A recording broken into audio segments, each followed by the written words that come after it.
வணக்கம் நண்பர்களே. படித்ததில் ரசித்தது கவிப்பேரரசு வைரமுத்து அவர்களின் உலகம். உன்னை பார்த்து உலகம் குறைக்கும், தன்னம்பிக்கையை தளர விடாதே. இரட்டை பேச்சு பேசும் உலகம், மிரட்டும் தம்பி மிரண்டு விடாதே. ஒவ்வொரு வாயிலும் ஒற்றை நாக்கு, உலகின் வாயில் இரட்டை நாக்கு. எனக்கு நேர்ந்த இழிமொழியெல்லாம் உனக்கு சொல்கிறேன், உள்ளத்தில் எழுது. இன்னிசை தமிழை எளிமை செய்தேன், இலக்கியம் இல்லை லேகியம் என்றது. திரைப்பாட்டுக்குள் செழுந்தமிழ் செய்தேன், பரிமேல் நகரை வரச்சொல் என்றது. குறுந்தொகை கம்பன் கொட்டி முழக்கினேன், குண்டுச்சட்டியில் குதிரை என்றது. எலியட் நெருடா எல்லாம் சொன்னேன், திறமைகள் எல்லாம் திருடியது என்றது. எளிய தோற்றமே இயல்பன இருந்தேன், வடுகபட்டி வலியுது என்றது. எளிய தோற்றமே இயல்பன இருந்தேன், வடுகபட்டி வலியுது என்றது. அழகாய் நானும் ஆடைகள் கொண்டேன், கழுதைக்கு எதற்கு கண்மை என்றது. மேடையில் கால் மேல் காலிட்டு அமர்ந்தேன், படித்த திமிர்தான் பணிவில்லை என்றது. மூத்தவர் வந்தது முதலில் எழுந்தேன், கவிஞன் நல்ல காக்கா என்றது. உயர்ந்தோர் பெருமை உவழ்ந்து புகழ்ந்தேன், காதில் பூ வைக்கிறான் கவனம் என்றது. விரல் நகத்தளவு விமர்சனம் செய்தேன், அறிவால் எடுக்கிறான் ஆபத்து என்றது.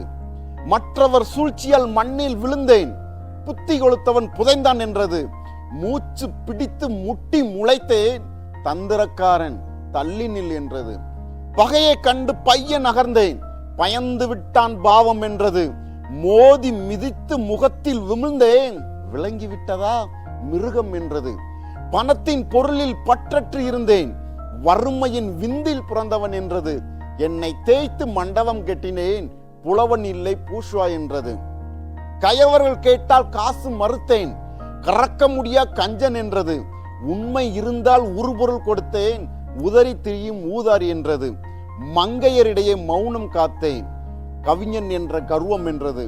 பெண்கள் சிலருடன் பேசத் தொடங்கினேன், கண்களை கவனி காமம் என்றது. திசைகள் தோறும் தேதி கொடுத்தேன், ஐயோ புகழுக்கு அலைகிறான் என்றது.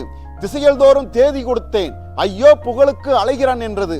நேர குறைவு நிறுத்தி கொண்டேன், கணக்கு பார்க்கிறான் கவிஞன் என்றது. அப்படி இருந்தால் அதுவும் தப்பு, இப்படி இருந்தால் இதுவும் தப்பு. கத்தும் நாய்க்கு காரணம் வேண்டாம், தன்னிழல் பார்த்து தானே குறைக்கும். உலகின் வாயை தைத்திடு, உலகின் வாயை தைத்திடு, அல்லது உனது இரண்டு செவிகளை இறுக்கி மூடிவிடு. உலகின் வாயை தைத்திடு, அல்லது உனது இரண்டு செவிகளை இறுக்கி மூடிவிடு. உலகின் வாயை தைப்பது கடினம், உந்தன் செவிகள் மூடுவது சுலபம். தேங்க்யூ.